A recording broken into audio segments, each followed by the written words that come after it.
Обещал убить. Наша редакция обратилась к жительнице Уфимского района, которая попросила придать ее историю огласке. По словам женщины, в прошлом году она сбежала уже от бывшего мужа вместе с детьми после очередных побоев.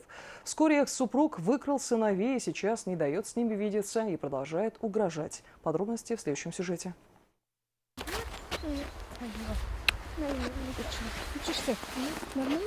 Встреча украдкой на несколько минут. Хасана, своего старшего сына, Алина может видеть лишь тайком от бывшего мужа. После уроков возле школы. Общаться с 3 сыновьями, рассказывает женщина, экс-супруг запретил. Последний раз, когда она пыталась навестить их в собственном доме, Алине пришлось спасаться бегством. Убью, прибью, вот его задушу. Ну как души, вот когда я ходила в школу, домой к детям. Набросился на меня с кулаками. Пинул раз, потом я упала, он меня я в куртке была, рукой душить начал. Потом я какими-то путями, вот эта женщина, которая там была, его оттащила, я спрыгнула через окно и убежала раздетая к соседям через забор. Многодетная мать зафиксировала побои и написала заявление в полицию. Но правоохранители, видимо, не горят желанием разобраться в ситуации. Утром в ответ на жалобы Алины участковый попросил ее звонить, как только она увидит экс-супруга. А когда сегодня бывший муж примчался, узнав о том, что женщина приехала в школу, страж порядка заявил, что у него обед. Идет, я не знаю, что сейчас будет, сами посмотрите. Я предупредила вас. Не бойся, не бойся. Участковому? Он же сказал предупреждать, когда он здесь будет. Он же его поймать не может. Это я была в садике у детей. Приходила на минут 5-10, чтобы никто меня не видел. С кем хотите? А ты с кем ходишь? С тобой. Но дети – это, видимо, последнее, чем мнение учитывают. Их брак начал рушиться 3 года назад, когда Алик впервые сбил Алину, рассказывает женщина. Она написала заявление, но потом простила. Ради детей. История вскоре повторилась. 3 раза жили мы в кризисном центре на 50 лет СССР. 1 раз убежала ночью, раздетая, без детей, у соседки ночевала. Потом, дождалась, когда он бывал, у него привычка оставлять детей уходить. Я их, можно сказать, забрала и убежали. Уехали мы на такси без вещей, там помогли 3 раза мы так. Он оттуда нас забирал на примирение. 4-й раз мы жили в скрытой квартире. Я тебя все равно живых не оставлю, он мне сказал, любыми путями. Алина сняла квартиру и несколько месяцев не давала бывшему мужу видеться с детьми. Но после беседы с опекой не стала препятствовать общению. На день рождения одного из сыновей Алик забрал мальчиков, так и не вернув матери.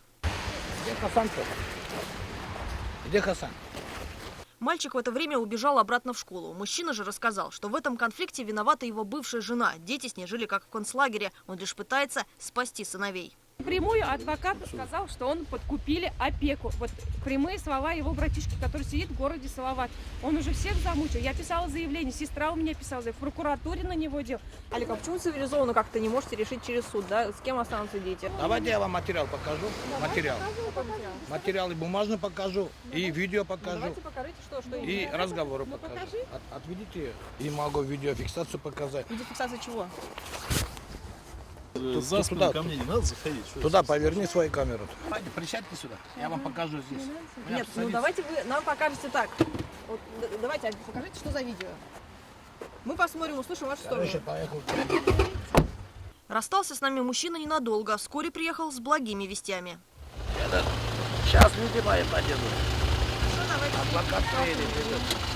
Но дождаться людей Алика, признаемся, не получилось. Или у нас не хватило терпения, или они не сильно спешили. Вскоре уехал и сам мужчина. С Алиной они должны скоро вновь встретиться в суде. Заседание уже переносилось несколько раз. Сначала заболел судья, потом не явился экс-супруг. Одно заседание проигнорировала уже опека. Те органы государственной власти, которые должны заботиться об интересах детей, которые должны быть впереди всего этого, на самом деле, на мой взгляд, они проявляют какую-то инертность.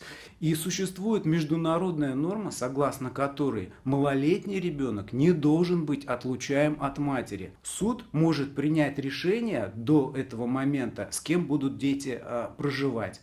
Но в данном случае необходимо мнение, заключение органа опеки и попечительства. Адвокату Алины, кстати, недавно пришлось обратиться в полицию. От ее экс-супруга и его родственника стали поступать звонки, которые юрист расценил как угрозы. Вскоре после этого интервью мы снова встретились с бывшим мужем женщины, уже в здании нашей телекомпании. Не снимать, выключай. Вы можете объяснить просто вашу ситуацию? Включать сначала, давай разберемся. Давайте сначала. Давайте. Поверни туда. В личной беседе мужчина начал объяснять, что виновата жена и ее родственники, которые хотят отнять дом. Рассказывал про какие-то собранные материалы. Но говорить об этом на камеру отказался. Лишь пригрозил судом, если материал выйдет в эфир. Анастасия Ильчебаева, Станислав Птица. Новости. Уфа.